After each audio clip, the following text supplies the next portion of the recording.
This section is based upon the American citizenship. There are two main ways that we're going to talk about American citizenship. It's the law of the soil and law of the blood. These are both ways that a person is automatically a United States citizen based upon the United States Constitution. As you go through the material, you'll be able to decipher each one of them. We want to make sure that you underline the bold words each and every time.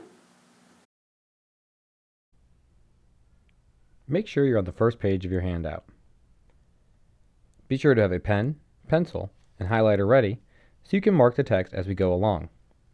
Remember, if you need to, you can pause or play the video so you can control the pace that you go through this lesson. So let's start at the top. In the introduction to this book, you learned what a citizen is, a legally recognized member of a nation like the United States. I want you to underline or highlight that. A citizen is a legally recognized member of a nation like the United States. Go ahead and put a big star next to it also on the outside. Such citizenship brings with it obligations, responsibilities, and rights. After the Civil War, leaders in Congress wanted to make it clear that all Americans, including the free slaves, were U.S. citizens with the same rights as other citizens. This principle was established by the 14th Amendment. All persons born or naturalized in the United States and the subject to the jurisdiction thereof are citizens of the United States and of the state wherein they reside.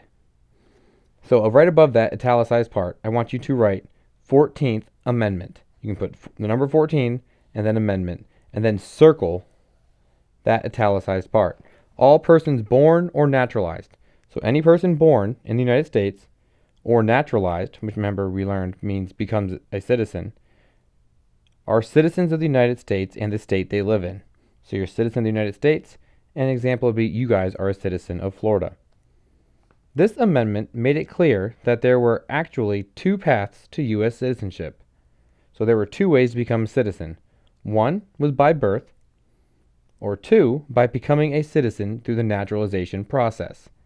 I want you to highlight or underline two paths to U.S. citizenship, one by birth, or two by becoming a citizen through the naturalization process, and then put a star just below it.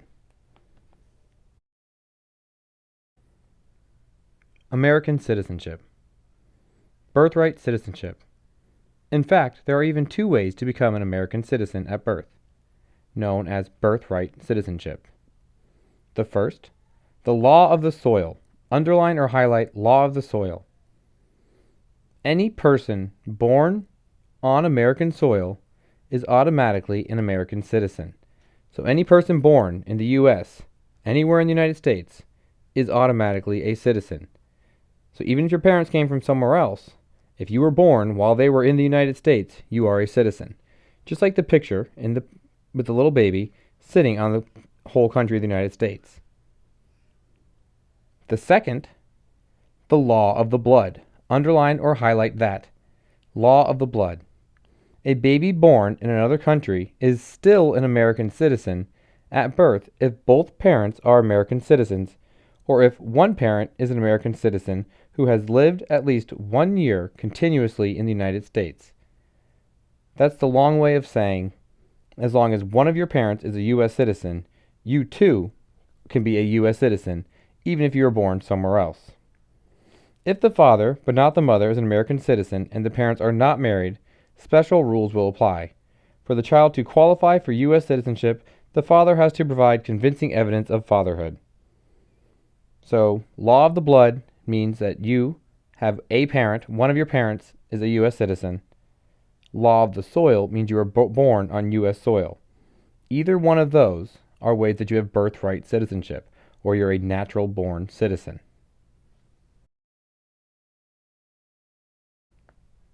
At the bottom of the first page, you see that it says the active citizen. These are little mini assignments throughout the reading that you will need to complete. So what you need to do is you need to get out a piece of paper, a blank sheet of paper. If you do not have one, raise your hand and one will be provided. On the top of the paper, write your name. In the center of the top of the paper, write active citizens and then put chapter 12.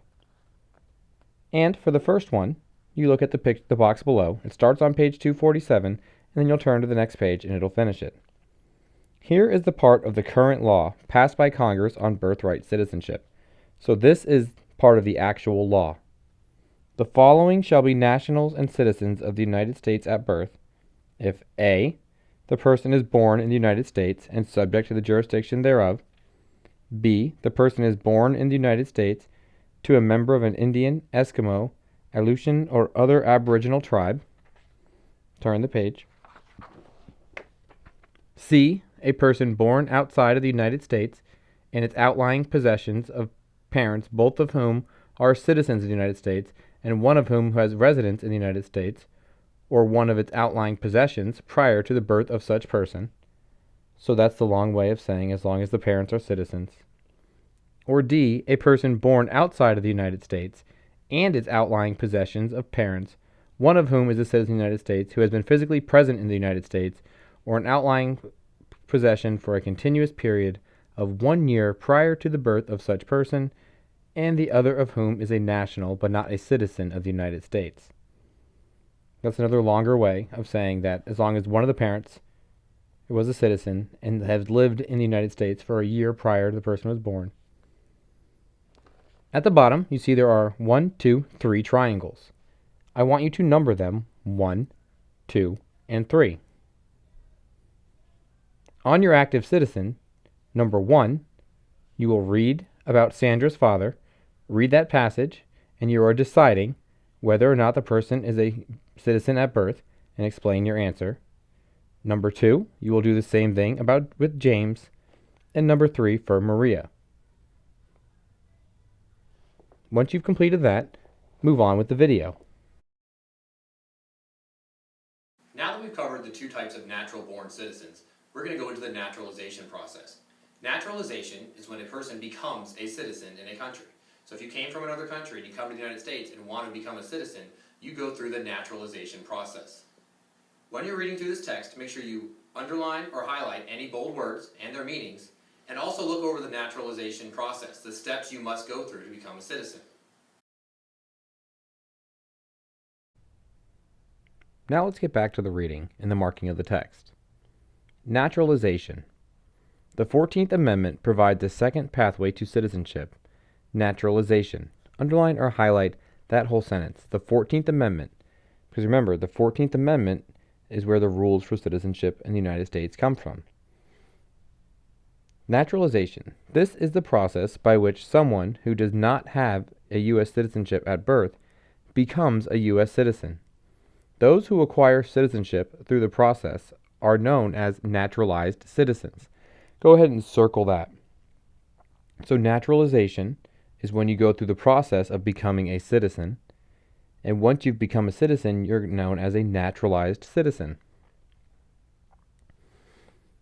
As early as the Constitutional Convention in 1787, Americans were already thinking of future immigrants coming to the United States and seeking citizenship. Article 1, Section 8 of the Constitution gave Congress the power to establish an uniform rule of naturalization. So let's talk about that for a moment. The Constitution is the rule book for the United States. When we created our government, we made a constitution, which was a list of rules the government had to follow, so that way the government couldn't become too powerful. So in that rule book, in that constitution, Article 1, Section 8 gave the Congress, which is our lawmaking group, the power to make up the rules for naturalization. If you look at on the right next to that, you can see the naturalization process. Review over this box. These are the steps you go through to become a citizen. So if you're from another part of the world and you come to the United States, you go through these steps and then you become a U.S. citizen. After you're done reviewing the box, press play to resume with the video. A person does not need to become a citizen to lawfully live and work in the United States. Many foreign nationals, known as aliens, highlight or circle that, are lawful permanent residents. So an alien is just a term for someone who is in the United States that is not a citizen, but they are allowed to be here.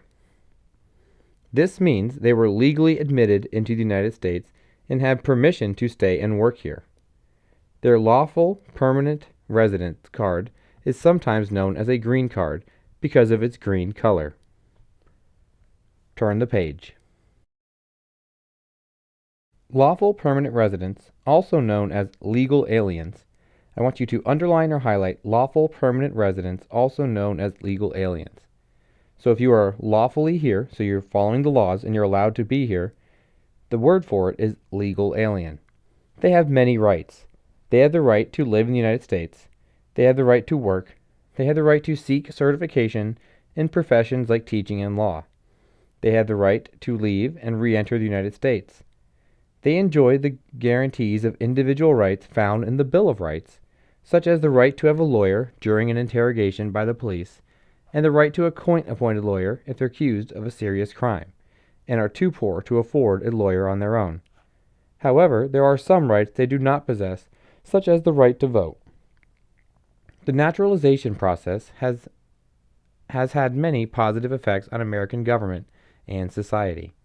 It has meant that the people arriving in the United States have the possibility of becoming citizens, full and equal partners in the American society.